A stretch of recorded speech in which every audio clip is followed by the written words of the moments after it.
Bom dia, nós somos a equipe Restart da sala 8 e nós vamos apresentar sobre as grandezas escalares e vetoriais. Bom, sobre as grandezas escalares. O que são as grandezas escalares? A grandeza escalar é tudo aquilo que pode ser medido e é definido por ser composto por um valor numérico associado a uma unidade de medida. Ou seja, o que significa isso? Elas são as coisas que a gente pode mensurar e é representado por um número e uma unidade de medida, como por exemplo a massa, o tempo, a temperatura, e mais para frente eu vou falar sobre as suas unidades. Então, aqui em alguns exemplos nós temos a massa de uma pessoa de 57 quilos. Então, a massa seria a grandeza, 57 a representação numérica e quilogramas a unidade de medida. A temperatura da sala de aula é de 27 graus Celsius. Então, a temperatura é a grandeza, 27 é a representação numérica e Celsius a unidade de medida.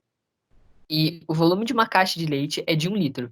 Então, o volume é a grandeza, 1 é a representação numérica e litro é a unidade. Nas unidades de grandezas escalares, nós temos o SI, ou Sistema Internacional de Unidades. O que é ele? Ele é basicamente uma padronização das unidades utilizada internacionalmente. Então, nós temos as grandezas, as unidades e o símbolo de cada uma delas. Então, assim, na temperatura, a unidade do SI é Kelvin e o símbolo é um K maiúsculo. No comprimento, a unidade é metro e o símbolo é um M minúsculo. Na massa, a unidade é quilograma e o símbolo é um kg. Na corrente elétrica, a unidade é ampere e o símbolo é um A maiúsculo. Na intensidade luminosa, a unidade é candela e o símbolo é CD. Na quantidade de matéria, a unidade é mol e o símbolo também é mol. E no tempo, a unidade é segundo e o símbolo é um S minúsculo.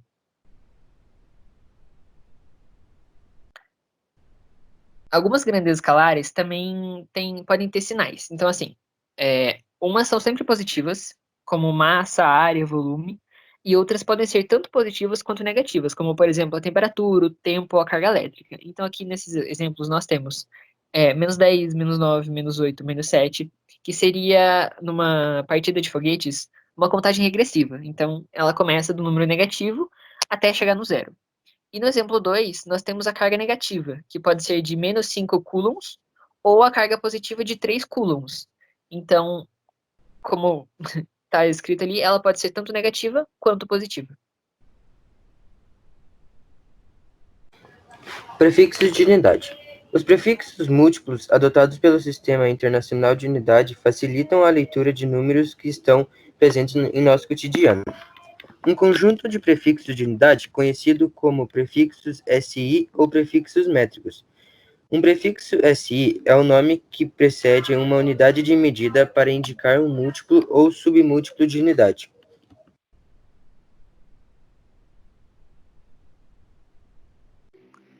Então, agora eu vou falar um pouco sobre as grandezas vetoriais.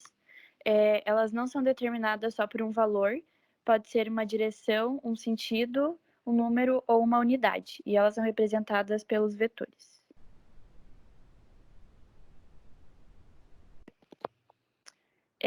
Os vetores são usados para mostrar as grandezas vetoriais, né, como eu já falei, e elas mostram tamanho, direção ou um sentido.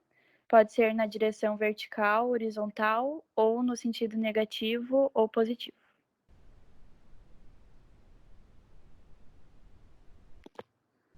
Aí aqui alguns exemplos de grandezas vetoriais, que é a velocidade, que são metros por segundo ou quilômetros por hora, força, que são newtons, ou aceleração, que é metros por segundo ao quadrado, que fazem uso dessas grandezas. Bom, eu vou falar um pouco dos tipos de vetores. O vetor livre.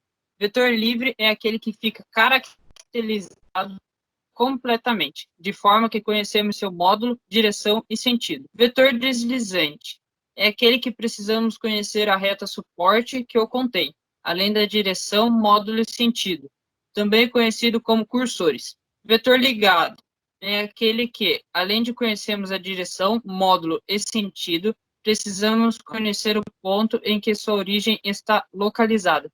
Também é conhecido como vetor posição.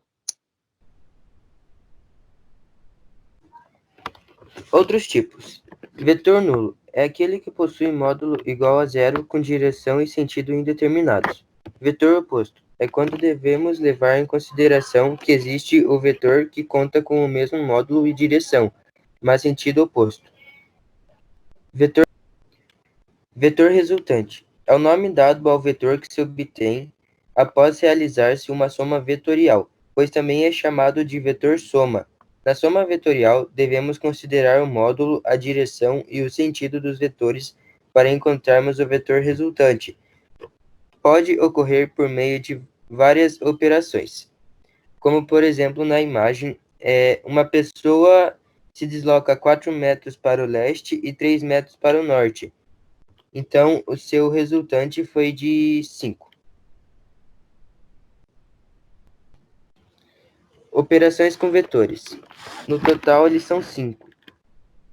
Adição, subtração, vetores perpendiculares, oblíquos e vários vetores. Imagine que você queira empurrar um objeto. A força que você aplica sobre ele precisa estar na direção e sentido em que você pretende movimentá-lo, ou não chegará ao resultado desejado. Se desejar que o objeto vá para frente, logicamente não adiantará empurrá-lo para baixo. Isso porque a força é um exemplo de grandeza vetorial. Bom, daí sobre os tipos, a adição é quando os vetores têm o mesmo sentido, a mesma direção e eles são paralelos. Tem esse ângulo nulo.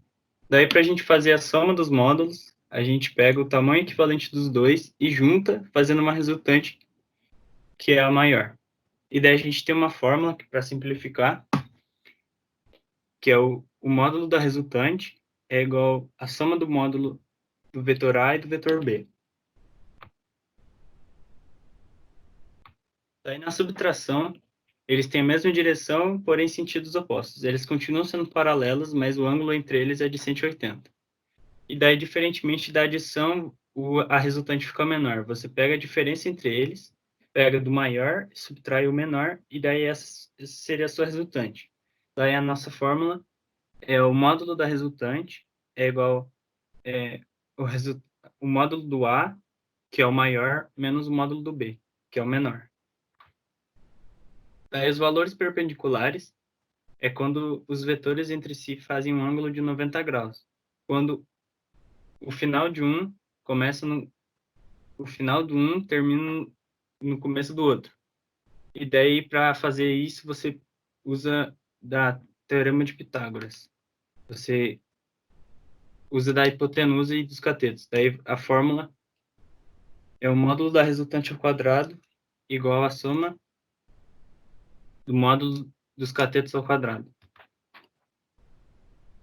Daí, o oblíquo é quando eles não se encaixam em nenhum dos outros casos, eles acabam tendo um formato de um paralelogramo. E daí, dentro deles, eles têm um ângulo, que é o θ, que pode variar. E daí você usa a mesma fórmula do anterior, que é o Teorema de Pitágoras, e ainda acrescenta mais um pouco, que é mais 2 vezes o vetor A, vezes o vetor B, vezes o cosseno do ângulo θ. Aí quando você tem vários vetores, você deve conectar todos eles, independente da ordem, sempre com um começando onde termina o outro, e após colocar todos eles em sequência, você coloca uma resultante, ligando o primeiro e o último. Após isso, você soma todos os x e os y, que são da decomposição, e faz o Teorema de Pitágoras. Bom, método do gráfico. Bom, para a gente definir o método gráfico, a gente precisa primeiro definir uma origem, o ponto zero. Depois que a gente define a origem, a gente move o primeiro vetor de modo que sua origem coincida com o ponto zero.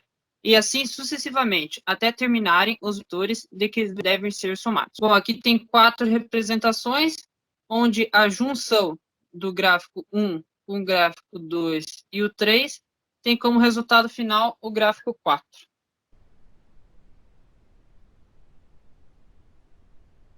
Decomposição de vetores. Par ordenado. Pela regra do paralelogramo, a soma vetorial dos vetores ortogonais Vx e Vy nos fornece como resultado o próprio vetor v. Desta forma, podemos concluir que v é igual a vx mais vy. E há também outras formas de encontrar o vetor resultante, como, por exemplo, a lei de cosseno e a relação trigonométrica. Na lei de cosseno, nós temos três fórmulas, sendo elas a primeira, a ao quadrado é igual a b quadrado mais c quadrado menos 2 vezes b vezes c vezes o cosseno de alfa. A segunda, b ao quadrado é igual a quadrado mais c quadrado menos 2 vezes a vezes c vezes o cosseno de beta. E a terceira sendo c quadrado igual a b quadrado mais a quadrado menos 2 vezes b vezes a vezes o cosseno de θ. E na relação trigonométrica, a gente utiliza de conhecimentos gerais da geometria e da fórmula de Pitágoras para fazer o cálculo. No exercício número 1, onde diz assinale alternativas que contêm apenas grandezas vetoriais. A alternativa correta é a letra C, onde diz assim: momento linear, campo magnético, campo elétrico e força. Por que a letra C? Porque elas precisam de uma direção ou sentido. Não são definidas apenas com valores numéricos ou unidade. Pode passar.